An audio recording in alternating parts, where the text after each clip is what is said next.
Hello everyone, welcome back to my YouTube channel. आज हम आपके लिए लेके आए हैं 20 दिसंबर को हुए सीटेट के पेपर 2 के हिंदी के 30 क्वेश्चन। तो डिस्कस करेंगे आज हम हिंदी के फुल 30 क्वेश्चनों को। फर्स्ट क्वेश्चन आया था हमारा, नीचे दिए गए गद्यांश को पढ़कर पूछे गए प्रश्नों के उपयुक्त आंसर वाले विकल्प को चुनिए। ये दिया है, गद्यांश दिया है, इसे आप पढ़ लीजिए, स्क्रीनशॉट ले लीजिए। आप पहले ऐसा करिए,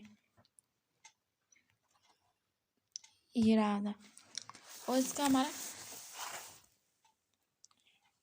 हमारा फर्स्ट क्वेश्चन आया था, दिव्य शक्ति के रूप में हम किसे पूजते हैं। इसका राइट ऑप्शन था जल और पवन को पूजते हैं। जो पैराग्राफ में दिया है वहाँ से पढ़ के ये आंसर होगा। आप पैराग्राफ पढ़ लीजिए और फिर क्वेश्चन को छाटिए और फिर देखिए आप आंसर आपके सही है या गलत है। क्वेश्चन नंबर 92 आया था हमारा, गद्यांश से ज्ञात होता है कि मानव की जिज्ञासा बढ़ने का क्या कारण है। जो मानव की जिज्ञासा बढ़ रही है उसका क्या कारण है, जब आप पढ़ेंगे तो आपको पता चलेगा। भौतिकवाद का पांव पसारना। क्वेश्चन नंबर 93 आया था हमारा, एक वृक्ष 10 पुत्रों के समान मानने की बात किस वाक्य में सटीक है। इसका राइट आंसर होगा आपका ऑप्शन नंबर सेकंड, वन संरक्षण द्वारा धरणी को प्रलय के महामेघ से बचाया जा सकता है। चलते क्वेश्चन नंबर नेक्स्ट क्वेश्चन पे, अनुच्छेद से ज्ञात होता है कि प्रकृति ने स्वच्छ, इसका राइट आंसर होगा आपका हवा मुक्त हस्त से लुटाई है। नेक्स्ट क्वेश्चन पे चलते हैं, क्वेश्चन 95 पे, वन धरणी के जीते जागते स्वर्ग हैं प्रदर्शन के आधार पर अनुच्छेद की प्रभावशाली वाक्य संरचना पुष्टि करती है। इसका राइट ऑप्शन होगा वनों से वर्षा और वर्षा से अन्न मिलता है। नेक्स्ट क्वेश्चन पे चलते हैं, जिज्ञासा शब्द का क्या अर्थ है। जिज्ञासा शब्द का अर्थ ये तो आप सभी को पता है, जानने की इच्छा, क्यूरियोसिटी। क्वेश्चन नंबर 97 आया था, अनुच्छेद के अनुसार प्रकृति का संतुलन बनाए रखना आवश्यक है। इसका राइट आंसर होगा आपका धरती को प्रलय के महामेघ से बचाया जा सके, प्रकृति का संतुलन बनाए रखना। क्वेश्चन नंबर 98 आया था, धरणी सृष्टि का आधार है। वाक्य में निहित शब्द सृष्टि का विलोम है। सृष्टि का विलोम क्या होगा आपका। इसका राइट आंसर होगा आपका प्रलय, ऑप्शन नंबर सेकंड, प्रलय। क्वेश्चन नंबर 99 आया था, निम्न में से वाक्यों में से वर्तमान काल का वाक्य चुनिए। वर्तमान काल का वाक्य क्या है, ये तो आप सब चुन लेंगे ना। इसका राइट आंसर होगा आपका वन धरती के जीते जागते स्वर्ग हैं। ये गया चला गया ये नहीं है।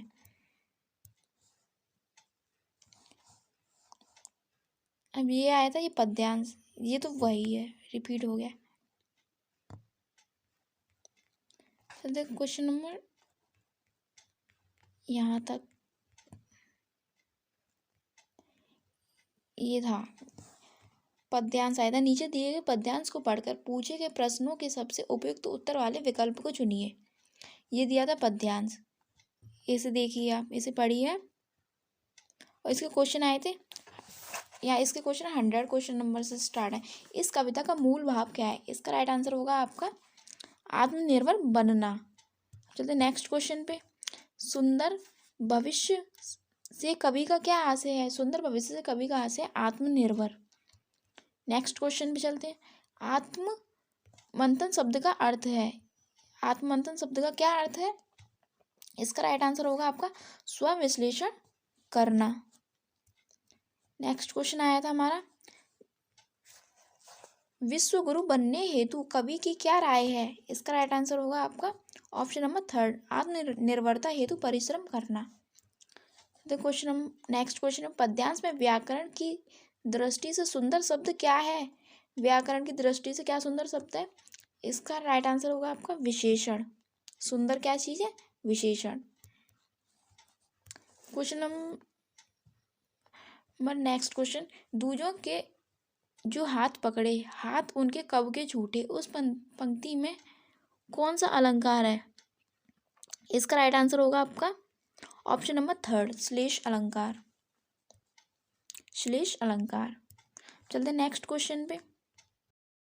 तो यहाँ से हमारे शुरू होते हैं पैडागोजी के क्वेश्चन, हिंदी पैडागोजी के क्वेश्चन। फर्स्ट हिंदी पेडागोजी का क्वेश्चन आया था, भाषा डैश है, क्या है भाषा? नियम संचालित व्यवस्था।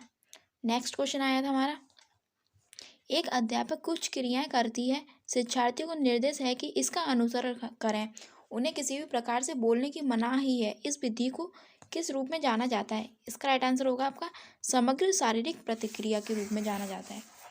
नेक्स्ट क्वेश्चन पे चलते हैं, भारतीय संविधान की 8वीं अनुसूची में कितनी भाषाएं दर्ज हैं? 8वीं अनुसूची में 22 भाषाएं दर्ज हैं।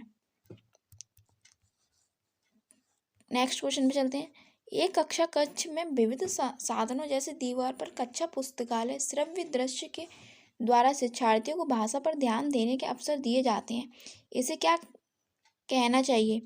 इसका राइट आंसर होगा आपका निवेश समृद्ध परिवेश। नेक्स्ट क्वेश्चन आया था हमारा, पठन सामग्री को सरसरी दृष्टि से पढ़ने का अर्थ है, इसका राइट आंसर होगा सामान्य अर्थ के लिए पढ़ना। नेक्स्ट क्वेश्चन पे चलते हैं हम, शब्द संपदा का प्रयोग उच्चारण तथा व्याकरण डैश है, शब्द संपदा का प्रयोग क्या है? इसका राइट आंसर होगा आपका रूप उन्मुखी भाषाई निवेश।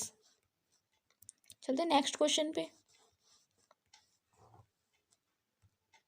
उत्पादक शब्द संपदा क्या है? इसका राइट आंसर होगा वे शब्द जिन्हें हम लेखन तथा वाचन में प्रयोग करते हैं। नेक्स्ट क्वेश्चन आया था हमारा, कार्य विधिक ज्ञान शिक्षार्थियों में किस में सहायता करता है आपका? इसका राइट आंसर होगा आपका संप्रेषण में व्याकरण के नियमों को लागू करने में।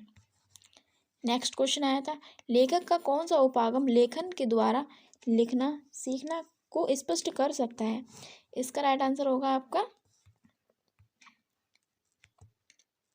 लेखन का प्रक्रिया उपागम।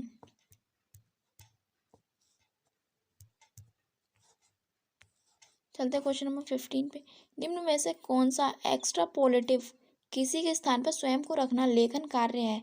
इसका राइट आंसर होगा आपका कल्पना कीजिए कि आप कहानी में एक लड़का है, अपने मित्र को पत्र लिखकर अपनी उस यात्रा के अनुभव का वर्णन कीजिए जिसमें आपकी एक अजनबी से मुलाकात हुई थी।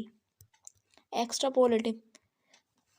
नेक्स्ट क्वेश्चन आया था हमारा, सामग्रियों में शिक्षा शास्त्र को अंतर्निहित करना है, इसका राइट आंसर होगा सामग्रियों की शिक्षा शास्त्रीय समझ। 17 क्वेश्चन आया था, एक शिक्षिका प्रतिदिन निम्न गतिविधि आयोजित करती है, कक्षा को 5 के समूह में बांटकर उन्हें समूह में बातचीत के लिए दिन प्रतिदिन के विषय देती है, बाद में प्रत्येक समूह में एक एक विद्यार्थी को लेती है तथा उन्हें पूरी कक्षा के सामने समूह के रूप में बातचीत करने के लिए कहती है, वह किसे बढ़ावा देने का प्रयास कर रही है? इसका राइट आंसर होगा आपका आधारभूत अंतर्व्यक्तिगत संप्रेषण कौशल का। नेक्स्ट क्वेश्चन आया था हमारा, शिक्षण अधिगम के दौरान विद्यार्थियों की प्रगति की मॉनिटरिंग तथा सुधार के लिए तैयार किए गए आकलन है, क्या है इसका? अधिगम के लिए आकलन जो प्रक्रिया के दौरान होते हैं, फॉर्मेटिव असेसमेंट होते हैं वो। क्वेश्चन नंबर 18 आया था। 19 क्वेश्चन, राष्ट्रीय शिक्षा नीति 2020 शास्त्रीय भाषा के अध्ययन को डैश के रूप में अनुमोदित करती है, इसका राइट आंसर होगा आपका एक अतिरिक्त विकल्प।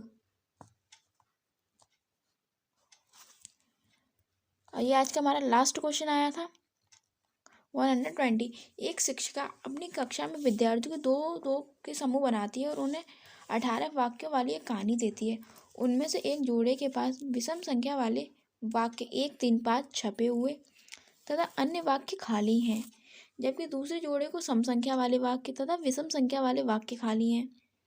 विद्यार्थियों को जोड़े में एक दूसरे को वाक्य को पढ़कर सुनाना है तथा कहानी को पूरा कर लिखना है, इसमें श्रवण वाचन पठन तथा लेखन सम्मिलित है। इस कार्य को किस रूप में किया जाना जाता है? इसका राइट आंसर होगा आपका पारस्परिक श्रुत लेख। बच्चे आपस में ही तो कर रहे हैं सारे काम। तो ये हो गए आज के हमारे 30 क्वेश्चन हिंदी के। अब मिलते हैं आपसे नेक्स्ट वीडियो में। यदि आपको हमारी वीडियो पसंद आई हो तो हमारी वीडियो को लाइक कीजिए और शेयर कीजिए और हमारे चैनल को विजिट कीजिए। अब आज से आपकी सीटेट पेपर 2 की सीरीज़ स्टार्ट हो चुकी है।